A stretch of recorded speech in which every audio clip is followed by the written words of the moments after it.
When it comes to breathtaking artwork and unforgettable storytelling, few artists stand out like Esad Ribić. From redefining gods and warriors to crafting some of the most iconic covers in modern comics, his work speaks for itself. We're diving into the books that made him a fan favorite and a powerhouse in the industry. We'll break down their value, see how they're trending, and let you know which ones you might want to grab before they skyrocket out of reach. Let's get into it with the incredible work of Esad Ribić on Creator Spotlight.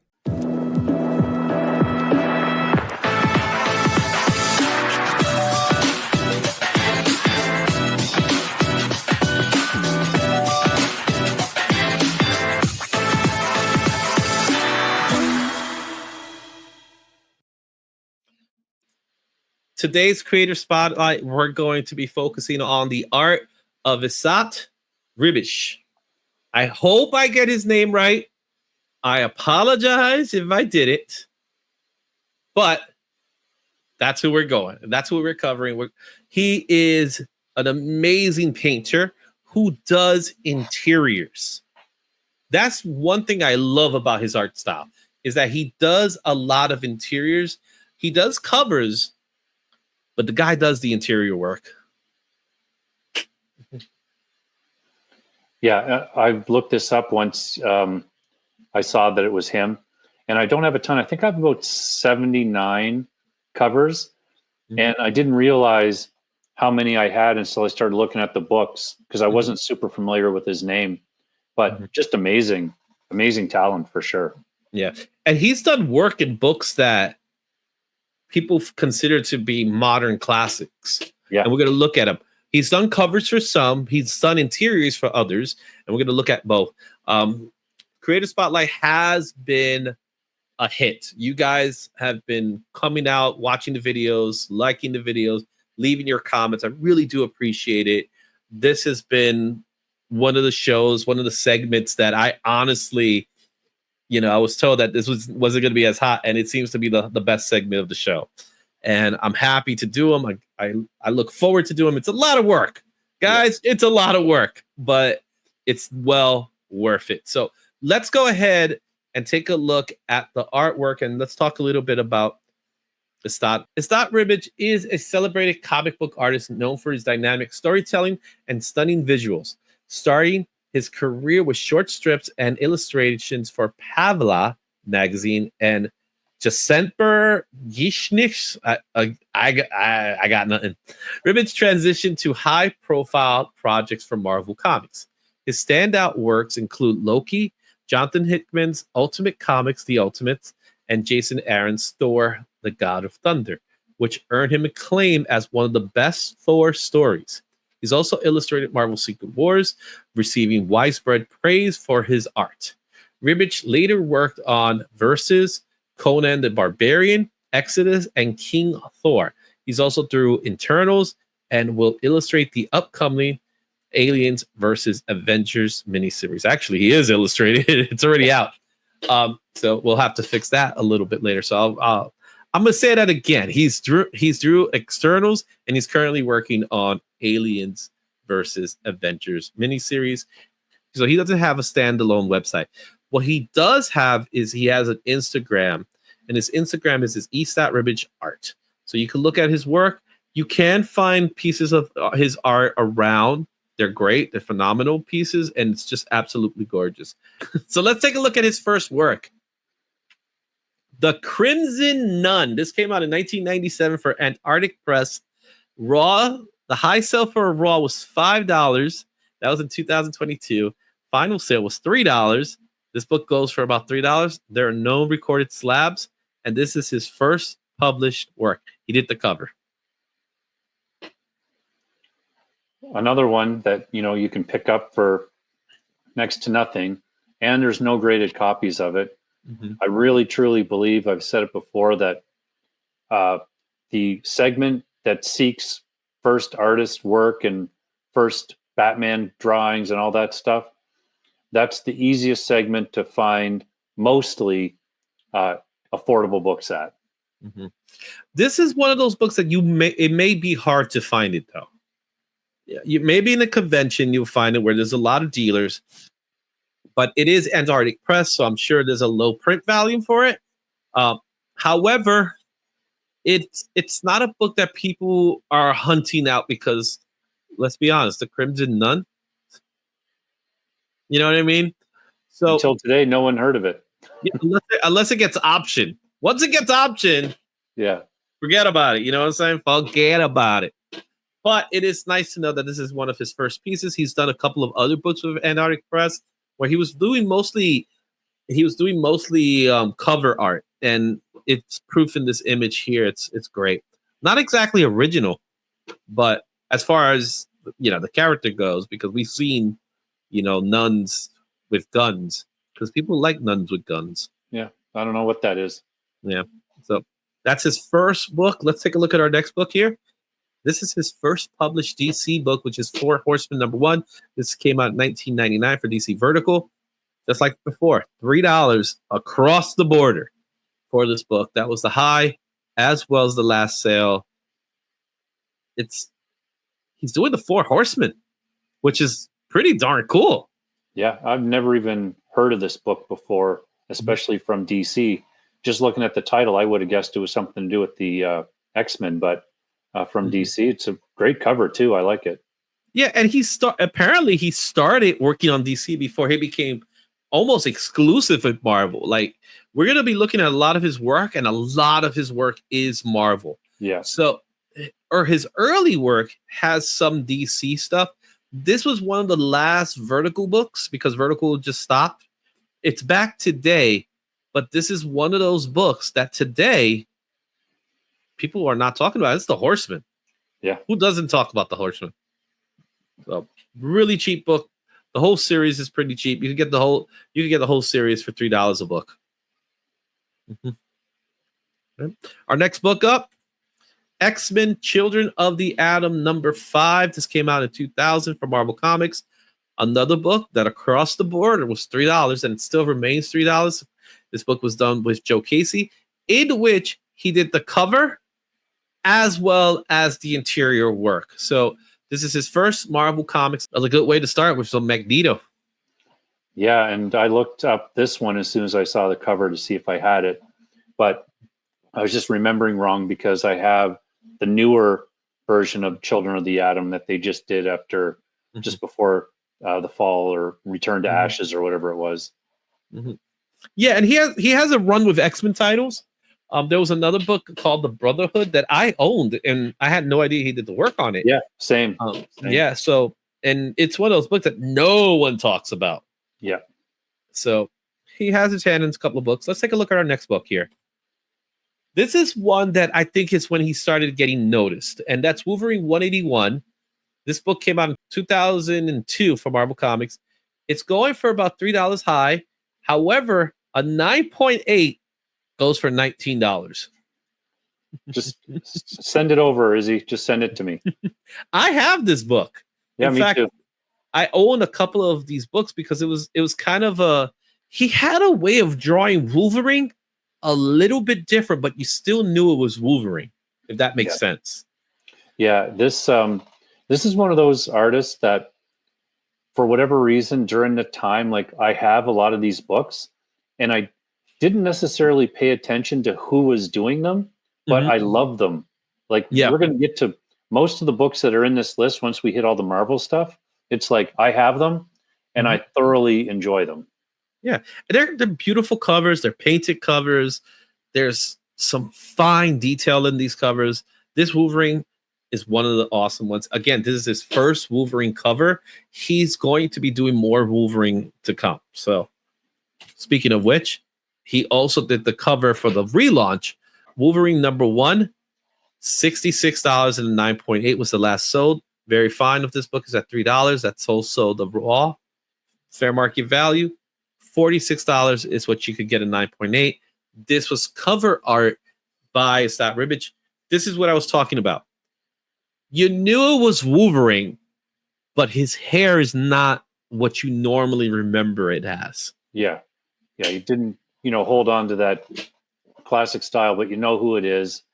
And it's still, very detailed work for sure. What's important about this book, it came out, because we're talking about over 20 years, 20 plus years now. We're talking about, what, 22 years ago now? Yeah. This book came out during the height of X-Men, the Fox series. So we're going into X-Men 2, X-Men 3. Yeah, and I'm with Tate on this. This is not an acquired look for Wolverine, but I think it's because of what Hugh Jackman was doing with the look. Because if you go back to X-Men Origins, Wolverine, his hair is not what you normally see it as. Yeah. And this is starting to mirror that look. Wolverine #1 came out 2003 for Marvel Comics. Let's take a look at our next book in our list. Another classic book that a lot of people don't know about. And this one is Kingpin #1. This is another one that I looked up to see if I had. And I have the series that's from it's newer than this one. Mm-hmm. But yeah, I'll be looking for this one on Wednesday. Kingpin #1, Marvel Comics, 9.8 high sale, was at $190. That was in September of 2021. There was a sale for $5. It was probably a raw. Fair market value of this book is at $6 fine, $80 and 9.8. This is the first, and would you believe it? It's the first Kingpin solo series, which also gives us the origin of Kingpin. Who would have thought that it took this long for Kingpin to get something? Yeah, it's a surprise for sure. Because again, such an awesome character, and that's what I remember from being young and those Spider-Man titles. Just always loved it when Kingpin showed up. Thought it was awesome. Yeah, I may have a copy of this book. I remember the cover very vividly.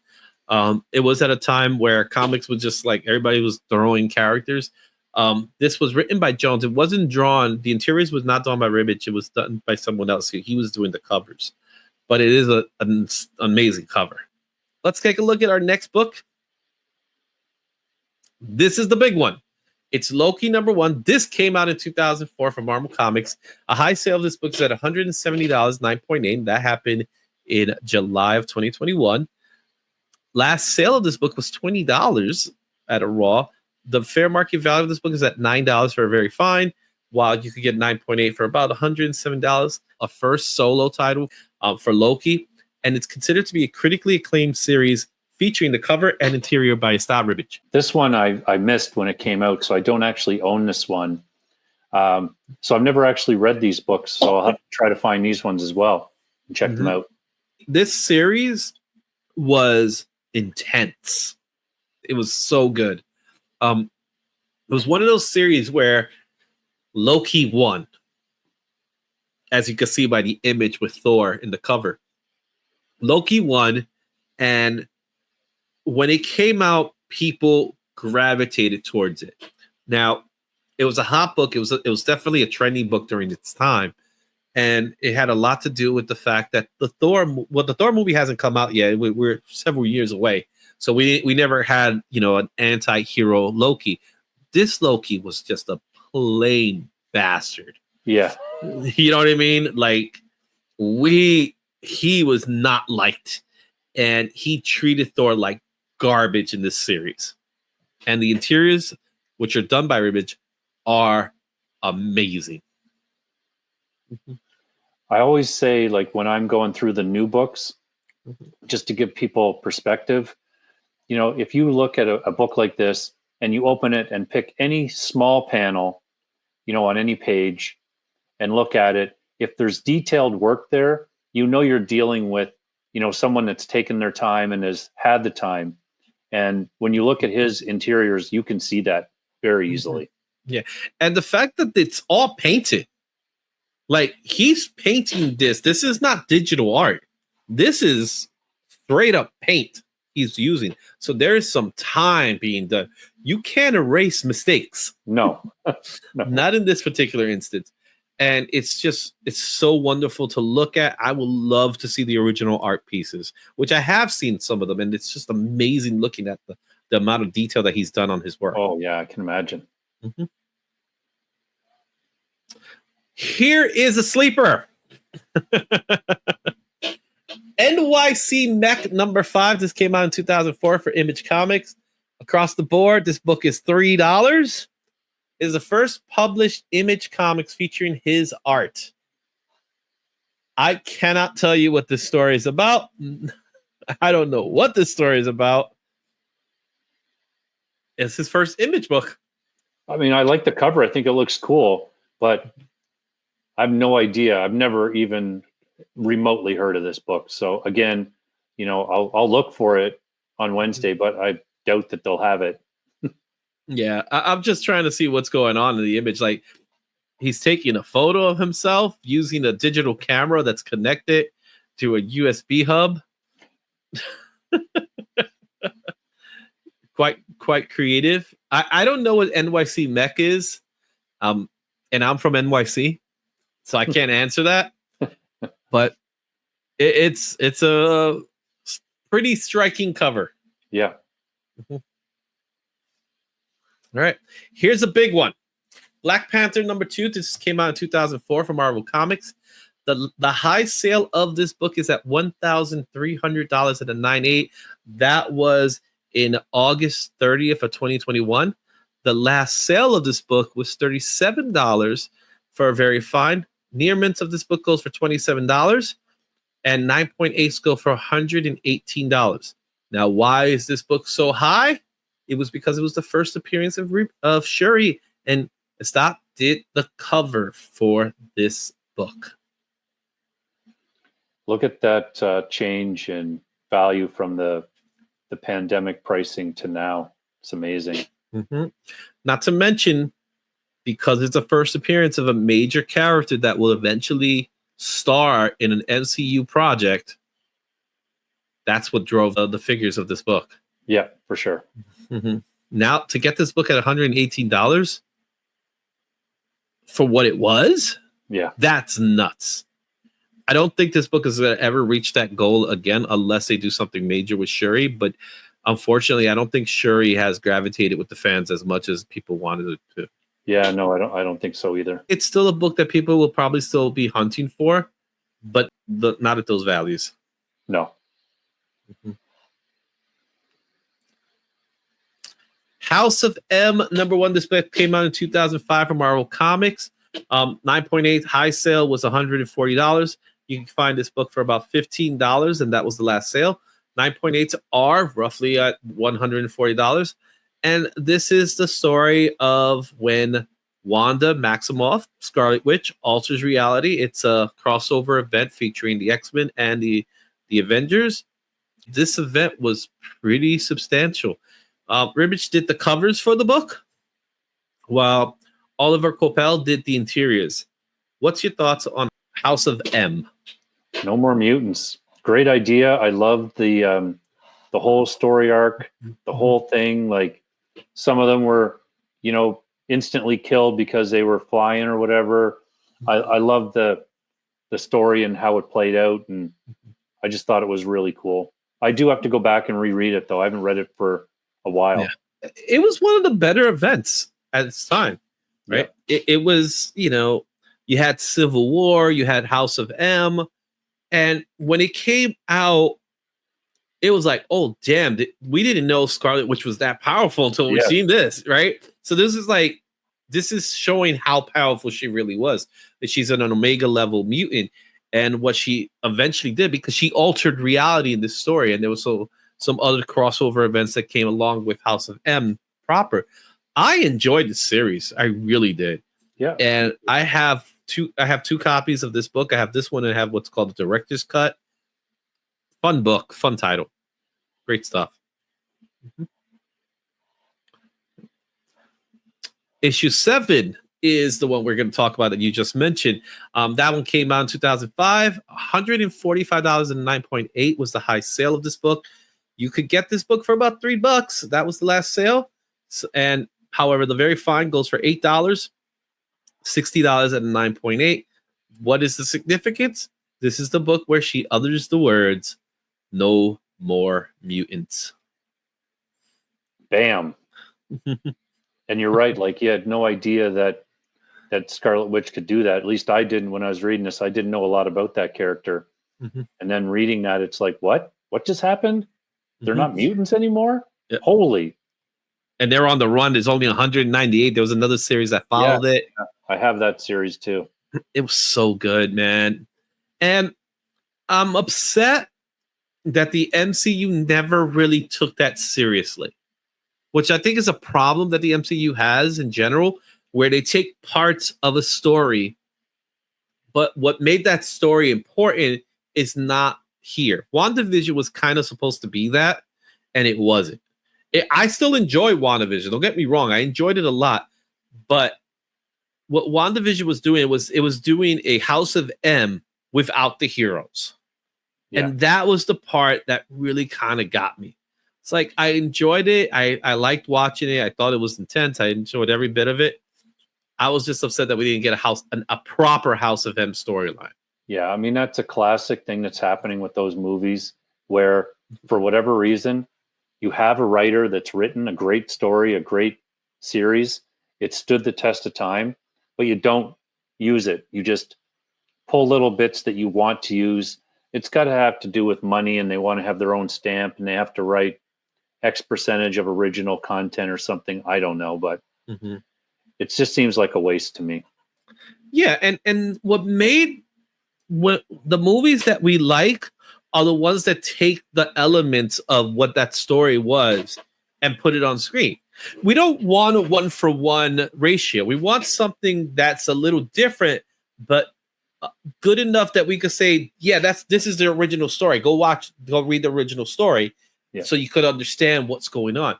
Where here it was like, okay, we get the concept, but we're gonna do it our own way. It's kind of the same thing that happened with Secret Invasion, right? Secret Invasion to me had so much potential, and they screwed it up. Yeah, screwed it up entirely. Let's move on to our next book in our list, and that is Silver Surfer Requiem #1. This book came out in 2007 from Marvel Comics. A high sale for $9.8 went for $175 in 2020. However, this book is last sold for $10, and that was at a no grade. It has a fair market value of $8 for a very fine, $100 for a 9.8. What is this? This is a first appearance of an alternate Norrin Rad from a different universe. This features cover art and interior art by Esad Ribić. It's also written by J. Michael Straczynski. Another book that I don't have that I'm going to be looking for on Wednesday. I have this book. I didn't even know about this one. How's the story? I don't remember. It's an origin story of Silver Surfer, but it's not the same Silver Surfer. So they kind of did what they wanted to. So you could call it an ultimate style version of Silver Surfer. It wasn't a book that a lot of people went crazy for, but the art in the book is beautiful. Is it a one-off? Do you remember? It's a couple of issues. I think it's a 4-issue series. So okay. Still looks great though. The artwork is amazing on this. Oh, I'm sure. Yeah. Dark Reign, The List, Wolverine #1. This book was sold at a high for $40 at a 9.8, and that was in 2018. Last sold was at $4. Fair market value is $4. 9.8 are now $30 for this book. This book is not an expensive book at all. However, there is some key significance, and this is the reason why this book is on this list. It's the first appearance of the All God Weapon 16, an artificially created virus that infects those with spiritual beliefs to serve the world. I think there is potential for this book. Another one that I don't know anything about this one, and I have a lot of the Dark Reign stuff, and something I must have not seen this one or flipped through it. I don't know. It's strange.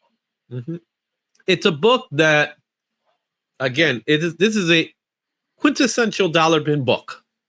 Yeah, but with that concept, I could see them take this story somewhere, or at least borrow the elements of this story. You get what I'm saying? Yeah. And that's why I put it on the list. So this has potential for being spec someday. Yeah. And this is called Izzy Spec, where You buy dollar bin book, you hold on to it, and maybe, just maybe, you have a spec book on hand. So we're gonna call this an Izzy spec. Izzy spec. I like it. Izzy spec. You like it, right? Let's take a look at our next book in our list, and that is Robert E. Howard's Savage Sword #1. This came out in 2010 from Dark Horse Comics. A raw high sale was $99. The last sold was $8 at a fine. The book goes for about $10. This is the first appearance of Dark Agnes, but it's also the first Conan the Barbarian cover done by Esad Ribić. He will be known to do more Conan covers, which we're not going to cover, but this is the first time he does Conan. I mean, I just really enjoy his art, so I'm glad that he got to be the feature this week, because I'm learning a ton, and I'm going to get awesome books, because I don't know if there's any on the list. I can't remember, but Eternals you did mention. I do have that one and read it, and I loved it. And it was mainly because the art was so good. Yeah, he has this aesthetic. It feels organic. It feels raw. It's not clean, right? It's clean in the sense that, you know, the anatomy is there. It's not scratchy or anything like that. But it's like, it has this sense of dirty that I like. You know what I'm saying? I don't know how to explain it any other way, but it has this beautiful aesthetic. It does channel that same style that guys like Frazetta has, that they were able to do. So that he does channel a little bit of Frazetta in his style, which I think is amazing. And that's why looking at his work on Conan the Barbarian is why someone like him will get selected, because he has like that inner Frazetta style in him. And here's a start of something big, which he started with Loki, really. But Astonishing Thor #1 is kind of where he's getting his feet wet with Thor books, really. This came out in 2010 for Marvel Comics. 9.8 high sale of this book is at $26. That was in 2022. Last sold was $3, which is the fair market value of the book. 9.8 is also $26. This is the origin of Ego, the living planet, created by the Stranger, and the first Thor title cover for Esad Ribić. He did Thor when it came to, Loki, and when a little bit of House of M. But this is his first Thor proper cover, which he's going to be doing a lot more Thor to come. And this one, I would have to check to see. I don't think I have this one. I do have the other run that we'll get to later, but again, like, just fits the character well. You know, like, I don't know what it is. It just he does Thor well. He really does. And let's be honest, this is a book that I'm sure there was a high print run for this book, so therefore that's why it's so inexpensive. Nothing crazy came from it. It's just his first time on the title. That's all it really is. He didn't do the interiors. He did the cover, and no one really talks about this book as much. It's the other Thor run that people talk about a lot more. So let's take a look at our next book, and this one's a big one. This is a big one, but it's also kind of a shocker to me, right? So this is my sleeper pick. Ultimate Comics, Ultimates #2. This came out in 2011 from Marvel Comics. The high sale of this book was $40 and 9.8, and that was in 2023. The last sale of this book was $3 fine. It's also the raw fair market value. A graded copy of this book goes for $40, and this is the first reference to Reed Richard as the maker. Yeah, I just want to put it out to everybody that's watching or commenting. If you buy a book from this video after we do the video, so you're going to go out and try to find this book like I am, tag Izzy and I on Instagram in it so that we can see if people are picking them up. I'm really curious, because I am definitely going to try to find this book on Wednesday. This book is one of two. We got to look at another one. I think the very next one we're going to look at that you shouldn't be sleeping on. You shouldn't. It is too cheap to let go. Yeah. Too cheap. Yeah. Even if you find a 9.8 for $40, pick it up. Why? Because it's the first mention of the maker. the Maker is a big part of the Ultimate line. He's a big part. In fact, he's the reason why we have the Ultimate line today. Yeah. He created this universe. Why is it the first mention of him? This is not his first appearance. His first appearance is Ultimate Fantastic Four that goes back a couple of years before that, which is fine, and that's great. But this is when he becomes the Maker. This is when they made the decision this guy's going to become the villain. And not just any villain either, right? The Maker is another character that we could potentially see in the future in the MCU. Yeah, I agree totally, because it's just a great setup. It incorporates a lot of cool storylines. If you read that Ultimate Fantastic Four, like you've got, Marvel Zombies, you've got the Maker, you've got all of it tied in within 2 issues of that series. Yeah. And then this one I didn't know about, but I'll definitely be looking for it. And he did the interiors for this one. So that's another thing to keep an eye on. The other one that he did the work in is Ultimate Comics number 9. This one came out in 2012. $50 and 9.6. Again, the Raws are going for $3. 9.6, $50. This is the first cover appearance of the Maker. How is this book so cheap? I don't know, but I almost guarantee you as well, most comic shops have like full runs of the Ultimates, because it just wasn't, after it came out, there was a little bit of interest, but then it didn't really, catch on afterwards. So there's probably lots of them available. Yeah, but for these prices, it never caught on based on what I'm seeing. You get what I'm saying? It just doesn't make sense to me. Now, you could say there's a high print run. You could say things like that. But even if there is a high print run, how could a character of this importance really be not more important to the buyers? Yeah, I think this is something that just slipped by, because I agree. You would think that there'd be way more interest in this because of the whole Ultimate universe now. And there isn't really people yet anyway searching out these early appearances. So it's a great time, like you said, to grab these books. Well, even if your store goes by eBay prices, I mean, look at that. It's $3. It's going to be in a dollar bin somewhere. Yeah, definitely. This is the survivor of the Ultimate line. The original Ultimate line. He's the survivor alongside Miles. Why is it that this is not Miles' main villain? That's my question.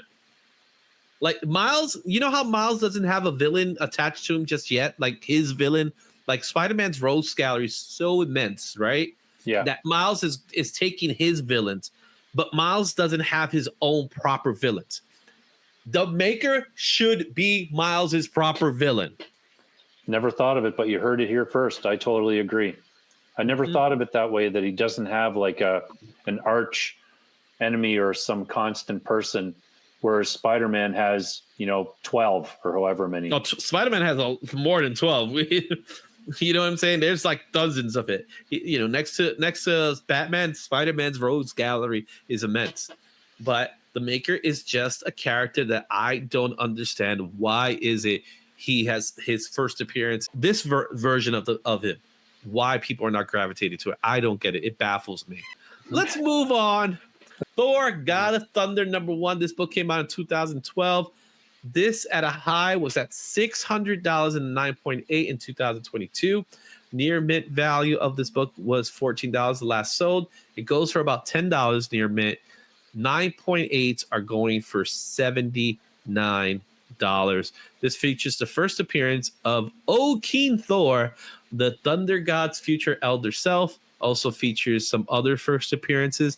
More importantly about this book is that this is when we first hear about Gore the God Butcher, who ends up becoming a major thorn to Thor.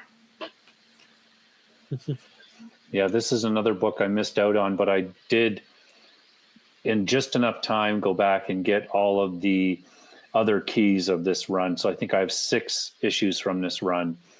And I missed out on this. It's one of those ones. Yeah. This is one of those runs that it's like You could always read them again somehow in like trades or in digital copies. That way you could have, take advantage of it. What shocks me the most about this book is, like the other books, $600 at a high, and now it's going for not even 100. Yeah. Crazy. Well, there was so much hype around this book, around the Thor movie before it came out. And then the movie just wasn't received as well as would be expected, which I think caused that such a fall. Speaking of which, Thor, God of Thunder #2. This book was the book that came out just a month later in 2012. It was $700 at its all-time high in 2021. It's now going for about $125. That was the last sell of a 9.8. $36 near mint, $128 fair market value. This features the first appearance of Gore, the God Butcher. Also, the first appearance of the Necro Sword, the first symbiote created by No. This series had a lot of stuff going on in it, for sure. Yeah. It definitely did, and it was just... What was so cool about the series is how epic it was. Right? It just felt epic. It was like, this is big. This is a big deal. And what you see in the background cover, you get to see a cover. You get to see Gore, the God Butcher, in the background cover. So theoretically, that's really his first cover appearance. However, there's a better one out there. It's kind of like, which one would you really pick? $700 at a high. Again, another book that fell dramatically, and that's largely to do because of the movie.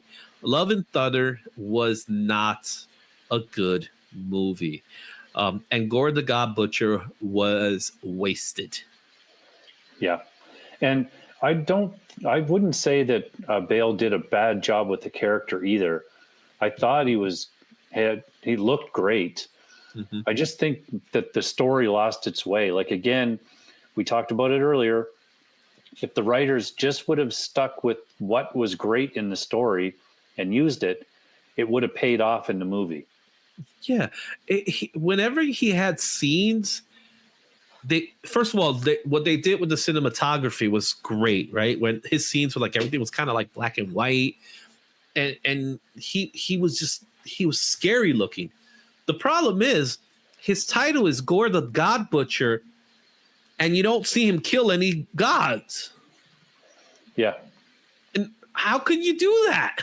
How can you call someone the God Butcher and he's not butchering gods? It's Gore the off-screen God Butcher. Which, in fact, wasn't that much. Yeah. You know what I mean? He didn't even do that.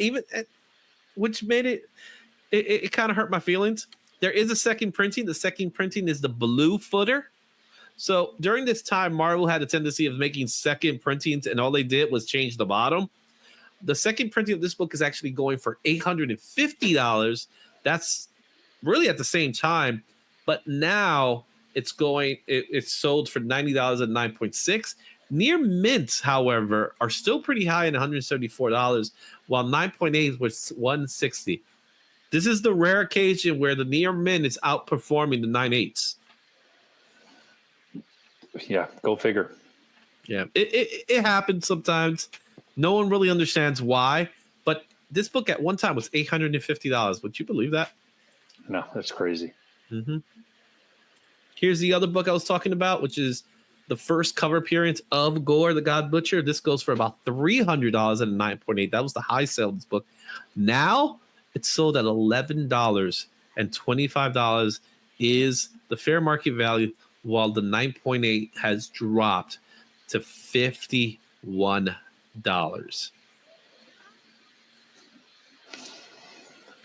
I want to go to wherever is having all these slabs that are 9.8s that are less than $60. If someone can point me in the direction of a store that has a whole bunch of those, my wallet is going to be in big trouble. You know what I'm saying? This book has no right being $50. I'm sorry. It's too good of a cover, too good of a character. $300, wow. But man, $250 decrease in price. That's what a movie could do to a story and a character. And granted, Gore the God Butcher, we're never going to see him again. No. So that's it. If we ever see him again, it's probably going to be in like some animated form or something like that. Yeah. But live action, it probably won't happen again. So a really good character that was unfortunately not handled well. All right, let's move on to Thor #1. This is the 1 in 25 variant. This came out in 2014 from Marvel Comics. Another book that's worth $650 at its height, and that was in 2022. Near mint for this book now goes for about $77, while the 9.8s have gone down to $125. This is considered to be the first cover appearance of Jane Foster as Thor. This is a first full cover appearance. It's also another one, the same book, where it's just her head. This is her full body. Yeah. That run, I was never really a huge Thor person, but I really liked what they did with Jane and Thor and all that. I really enjoyed this run of that book for sure. Yeah. And this cover, my goodness, he did a great job with this cover. Like, she looks amazing in this cover. Yeah. This is a poster. I'm putting this in my wall to see because it's gorgeous. It's just the right type of, stance you want. It shows that she means business. She got Mjolnir. She's ready to fight. At this time, we didn't know it was Jane Foster yet. Yep. And then when we find out, when we find out the story, it's like, wow, they just hit us hard. Yeah, it was a good one. Mm-hmm. Let's go to Secret Wars #1. This came out in 2015. A high sale of this book was $310.98 in 2022. The fair market value of this book has dropped to $4 near mint, while the last sale of this book was about $12. 9.8, $51. This is the first appearance of God Emperor Doom. This is also considered to be a spec book to come. This is a great series to pick up.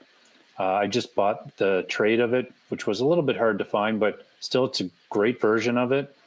And I really enjoyed this series. I thought it was great. And he does the interiors of this one too, I believe. So the interiors are done by him. The covers are done by Alex Ross. Right. Yeah. So Alex Ross did the covers. Why they didn't get him to do the interior, the covers beats me. I think if you got a guy of his magnitude doing the interiors, why not do the exteriors? But, Alex Ross is Alex Ross. So, but it was a great story. I enjoyed this version of Secret Wars. I think it was great. The artwork inside was amazing. Yeah. The way he would draw Doom with the white robe. Yeah. Beautiful. Oh, so good. Here's another one. Star Wars The Force Awakens. This came out in 2016 for Marvel Comics. This is at $189, 9.8. That was the high value in 2022. The last book sold was $15 near mint. This book averages about $21 for the fair market value. For Raw, $134 for 9.8. This is the first appearance in comics of the characters of The Force Awakening. You know what? I have this book, Izzy. I can't believe it.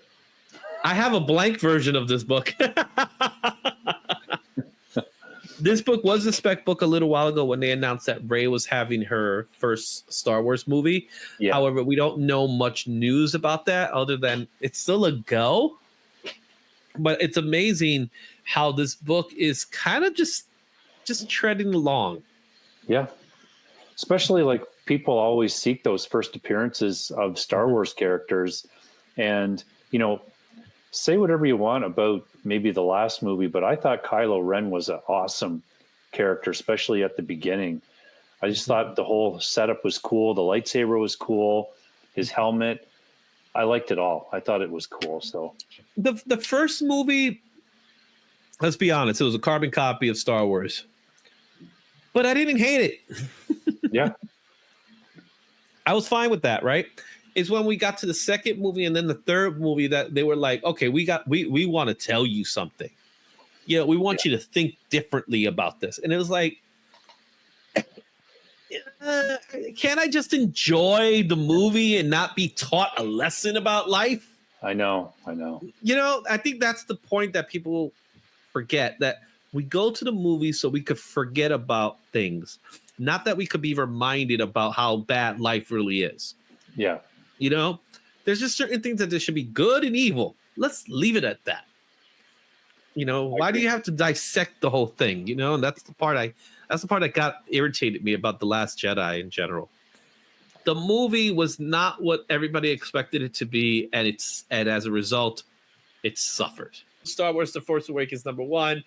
This book, it's affordable now. Yeah. Mm-hmm. But I would still say, if you're a Star Wars fan, now is a great time to pick up this book. Let's take a look at our next book. Infamous Iron Man #1. This is the 1 in 25 variant that Esad Ribić did. This book is going for $710.09.8. That was back in 2022. $325.09.8 was the last sold. Near mint of this book is at $180 fair market, while 9.8 is averaging about $325. This features Dr. Doom becoming Iron Man. It's also the debut of Tony Stark as an artificial intelligence digital projection. This book was very hot. And the cover A of this book is still hot. It's because we have Robert Downey Jr. taking up the mantle of Dr. Doom. This is a dangerous spec. This book is dangerous because we don't know what to expect from Avengers Doomsday. And this is another series which, came out after like Superior Spider-Man, and that kind of did well. Then they had this one. I love this series. I found it really interesting to read, like Doom's approach on going and helping people and all that stuff, or how he went about it. I thought it was really cool, and I wish it was. I wish it went on longer. Mm-hmm. It's a series that will they adapt it to the movies? That's the question. But I don't think anybody cares about the adaptation. No. This book is not going to be adapted into a movie. However, it has everything to do with Doom being Iron Man, which is the president of it all, right? Yeah. And it's just that. It is a FOMO book at its best way of looking at it. I don't have confidence in this book. I think it's a cool cover, and I think Esad Ribić did a phenomenal job, since that's who we're talking about today. The book in itself is great. $300 for this book? No. If you like others said, if you have the money, you got the money. If you want to throw cash away, throw cash away. I'm fine with that. Once that Avengers movie comes out, I'm almost certain this book was not referenced in that story. Oh yeah, no. And when we get the new movies, I don't think there'll be anything to it, really. Yeah, maybe there will be, who knows, but we won't know until then, obviously. I'm looking forward to seeing what they do, because how are you taking Tony Stark and making him Doom and not having them somehow tied together, like not be completely different people? It's going to be. Yeah, I honestly don't know how it's going to work. I really don't. $325 for this book. You're buying it for the assumption that this book is going to matter to Avengers Doomsday. It is not going to matter. I'm sorry. I don't believe it. If I'm wrong, I'll eat crow for it, but I don't think that's going to be the case. I think this is just pure FOMO, which, again, that's what labels it dangerous. Let's go to our next book, and we're almost wrapping things up with Gamora #1. This book came out in 2016. This book was at $80 at its all-time high at 9.8. This book is coughing up now $2. And 9.8, $27. It's a beautiful cover by Esad Ribić, but it's also Gamora's first solo series. Another character that I don't think we're going to see come back, or maybe we will. Yeah, who knows? And I'm surprised at the price of this one as well, because it was one of those characters that was pretty much nothing before those movies. And then the movies came out and was very, very popular. Mm-hmm. So something didn't translate there. Mm-hmm. Well, it was definitely a character that I personally like, because she is part of Warlock and the Infinity Watch, and anybody knows how much I love Warlock. She's part of that group, and has a lot of ties to Warlock and Jim Starlin specifically. She's a character that was trained by Thanos, is the stepdaughter of Thanos, and she became very popular, obviously, among the MCU audience. They love her. They gravitated towards Zoe Zadell, did a phenomenal job with her. They killed her off in Secret in Infinity War, but they brought her back in some other way for Endgame. So that means there's a version of her that still exists. The question is, will we see her again? Mm-hmm. Now that Guardians of the Galaxy is kind of done with, she's still out there. So there's still possibility that we will see her again. However, this series, no one really went crazy for the series, even though it has great artwork. Chichetto's doing the artwork, the interior work of this book, while Ribic did the cover. But it's not a book people are searching for. Yeah. Let's take a look at our next book in our list, and I think we got two more. This is one behind Uncle Scrooge and the Infinity Dime #1. This is the D23 variant. This came out just a little while ago. The Raw sold for an all-time high of $1,400. That was in August of 2024. Near mint last sold for $400 in November, and that is considered to be the fair market value. We do not have any information on slabs that were recorded. This book was an exclusive comic that was given out during the D23 Ultimate Fan event this past year. What's not to love about Scrooge McDuck? I loved those stories when I was a kid. I love them. But I can't believe the price of this book. And there's probably some people that just have it crammed in a bag somewhere, Yeah, and they have no idea the value of their book and that's why it's so sought out, because the people that were in D23 got the comic, and some of them were not comic people. Yeah. So the comic people are trying to find those people, and chances are those books were not properly maintained either. As a result, there may not be that many high quality versions of this book. Yeah, for sure. I like the cover too. So yeah. And it's got that going for it. And isn't it funny how they got Esad Ribić to do a cover like this? I know. It looked great too. You just imagine that coming across his desk. Yeah, we know you've been doing this serious stuff. Conan, Thor. How about Scrooge McDuck? What? He probably said, "I'm all for it. Give it to me." Yeah, probably. Yeah. Our last book in our list is Aliens vs. Avengers #1. This book just came out this past year.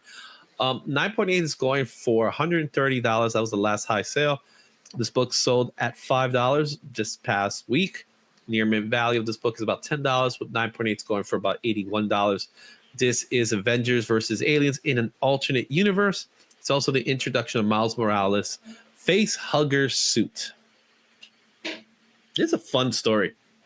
I really, really like it. I'm really enjoying all of the Predator books, all of the Alien books, even Pisario, which is the newest one. Mm-hmm. And this one with them merging into the Marvel universe with the other characters, I'm really enjoying it. And, a lot of that's got to do with the art is amazing in this book.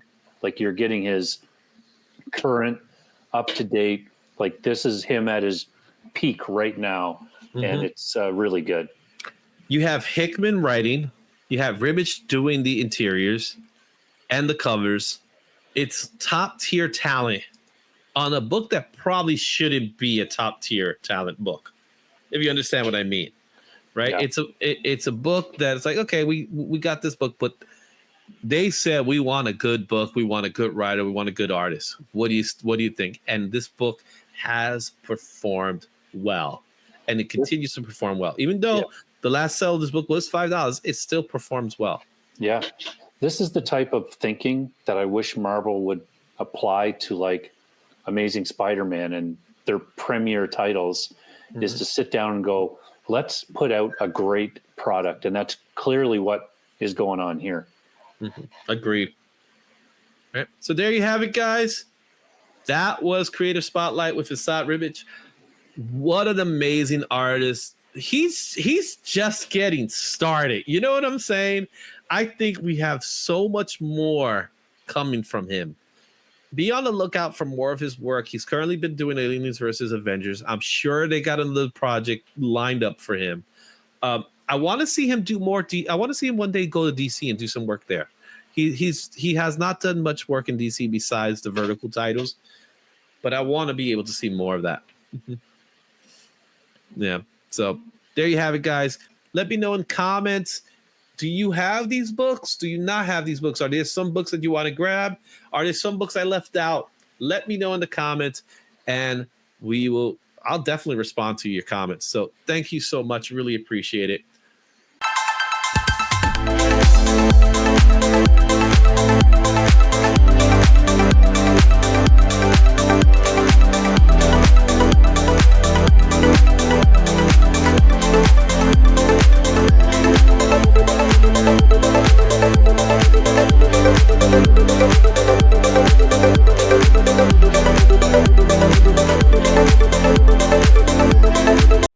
Thanks for watching. Don't forget to like, comment, and subscribe for more comic content. Check out these other videos for even more insight, and I'll see you at the next one. Excelsior.